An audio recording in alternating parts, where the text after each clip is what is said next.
Chapter 6. Tip. At first, Jim couldn't tell one boy from another.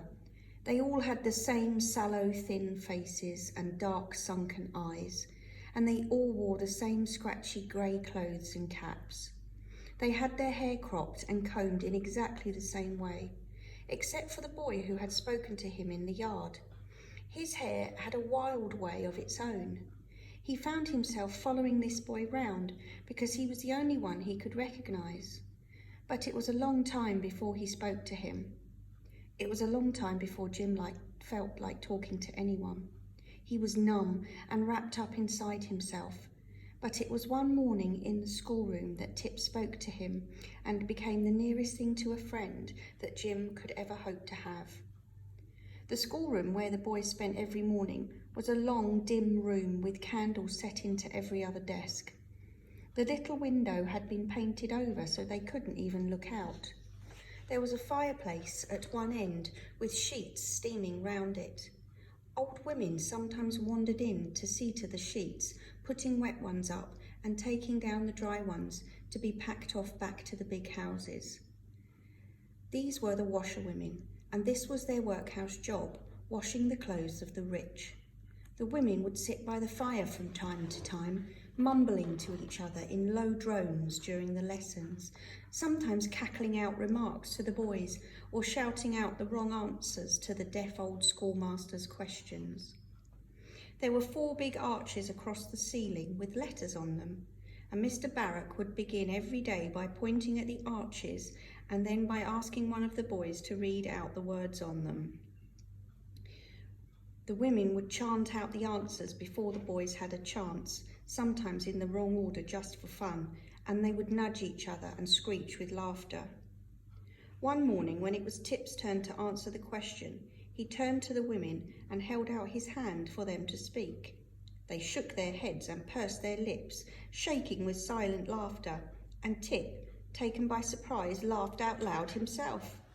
Mr. Barrack shook him by the back of his jacket, half lifting him off the floor. "There's nothing to laugh at here," he shouted.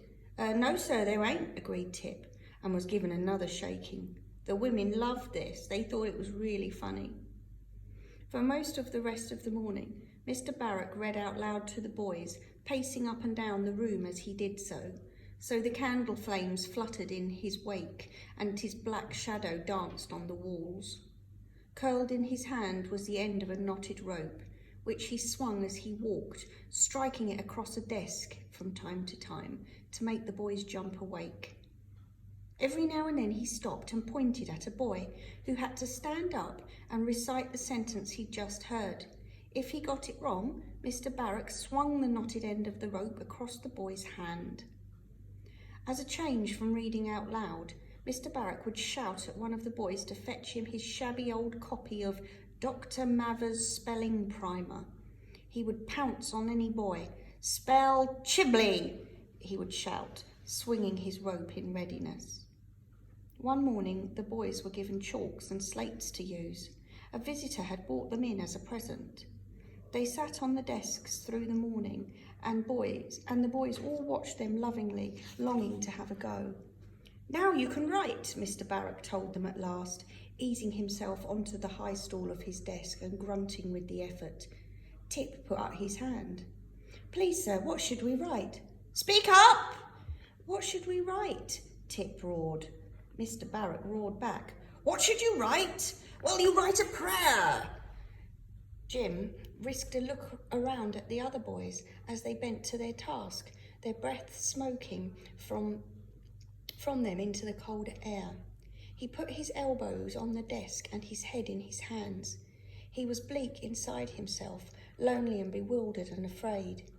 Beside him, Tip squeaked his chalk across the slate, scratching out scrawly shapes. His tongue poked out between his lips as he worked. He glanced sideways at Jim. "Why ain't you writing?" he whispered. 'Cause I can't," Jim whispered back. "I never knew how to write." "Cool, it's easy." Tip's eyebrows shot up and disappeared into a tangle of his hair. "Just wiggle your chalk across the slate like this." His chalk scraped and laboured. "There." He leaned back in triumph and blew chalk dust off his slate. He showed it to Jim. "That's good," Jim agreed. "What does it say, though?" Tip's amazed eyebrows shot up into his hair again. "I don't know, do I? I can't read." Jim spluttered into his hands and Mr. Barrett jerked awake. He hobbled down the aisle towards Jim. "Did you laugh then?" Jim felt as if he had frozen into his seat. His lips stuck together as if ice had formed between them. No, he didn't. It was me." Tip jumped up as the schoolmaster swung his rope in readiness and swished it down across the boy's outstretched hand.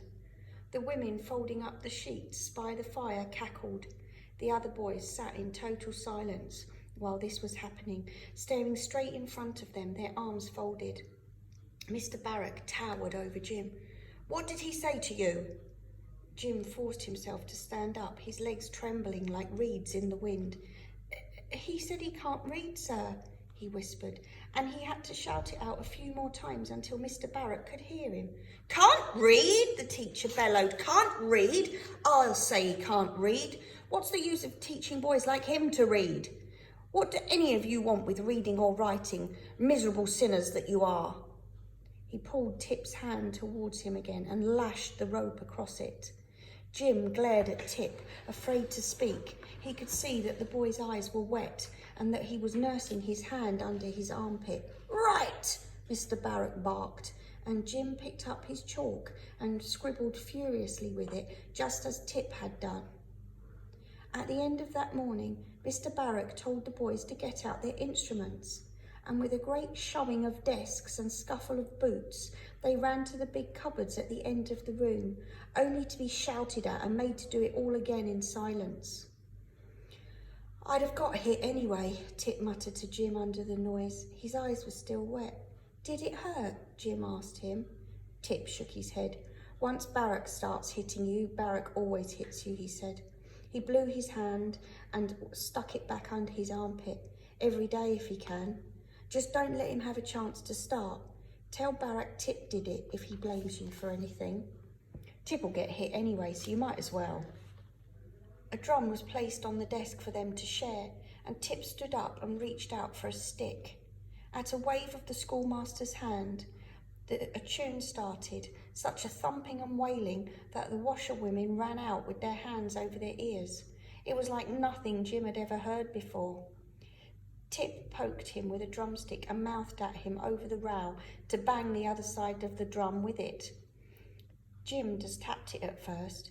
He watched Tip to try to work out some kind of rhythm in the mess of noise, and he saw that all the boys seemed to be chanting something, the little black holes of their mouths opening and closing into the thunder of drums and whistles, while the candle flames flattened and danced like tiny white devils.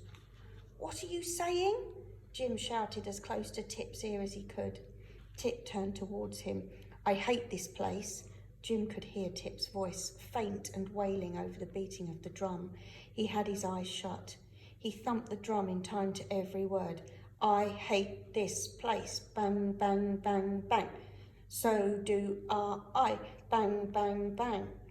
He closed his eyes and put his head back. He shouted into the darkness, opening up his throat to let all the tightness out. "I want Dad. I want Ma. Bang, bang, bang. I want Emily. Bang, bang, bang. I want Liz. Bang, bang, bang, bang, bang. I want to go home." Mr. Barrett raised his hand and the sound stopped as if it had been torn away in shreds. Silence, utter, swirling, hugging silence. Jim felt his thoughts tumbling into it and then settling into calm. He felt better.